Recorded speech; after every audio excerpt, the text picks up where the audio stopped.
You don't actually need to pick a team. You don't have to pick a team. You don't have to side with Democrats because Trump is bad. You don't have to side with Trump because Democrats are bad. You don't have to give Trump credit for anything. You don't have to give Trump the benefit of the doubt.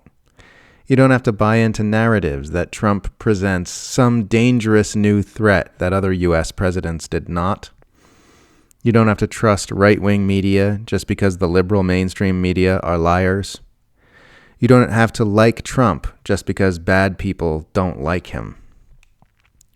There's this weird assumption that Americans are under some kind of moral obligation to take a side either with Trump or with his pretend opposition in the Democratic Party. And it's just silly nonsense. You don't have to, and you should not. The U.S. empire is the single most murderous and corrupt power structure on this planet, by an extremely massive margin. Everyone at the upper echelon of empire management is the sort of person who is willing to facilitate the incomprehensible atrocities and abuses that are necessary for the continuation of that empire. Thinking you need to choose a favorite empire manager is like thinking you need to choose a favorite Nazi.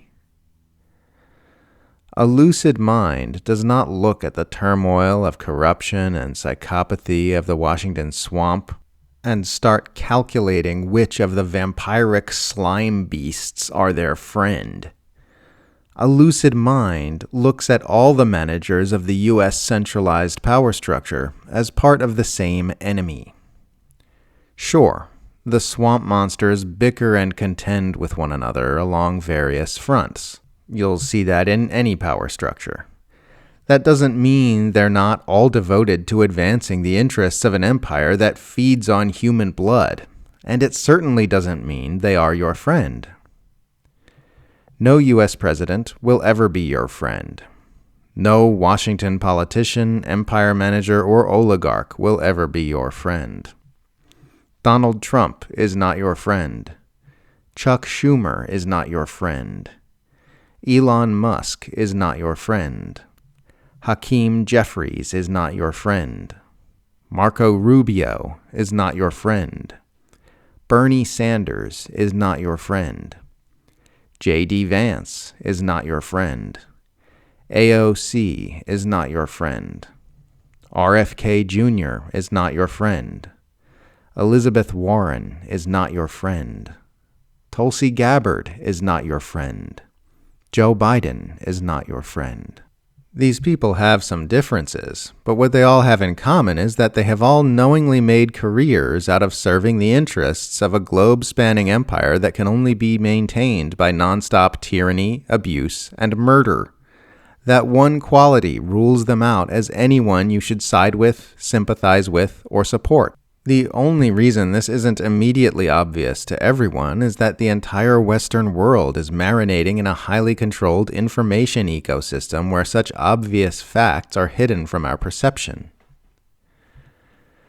Whenever I talk about how everyone in Washington is a corrupt monster, I get called negative or black-pilled, but nothing could be further from the truth. I have plenty of hope for positive outcomes for our world. I'm just not delusional enough to believe those outcomes will ever come from the heart of the power structure most responsible for our world's problems. I have plenty of hope in humanity as a collective, plenty of hope in the real revolutionary movements of the global South, plenty of hope in the possibilities that could potentially open up with the rise of a multipolar world. I just have no hope in the one power structure on Earth nobody should ever place any hope in the same way nobody should look to a rapist currently committing rape for solutions on how to curb sexual assault. They are the problem. They are what needs to be fought. Real solutions will begin emerging as soon as there is sufficiently widespread understanding of our problem. Our task, and it is a difficult one, is to punch through the propaganda matrix of imperial narrative control by circulating as much true information as we can about our world, our rulers, their abuses, and their lies.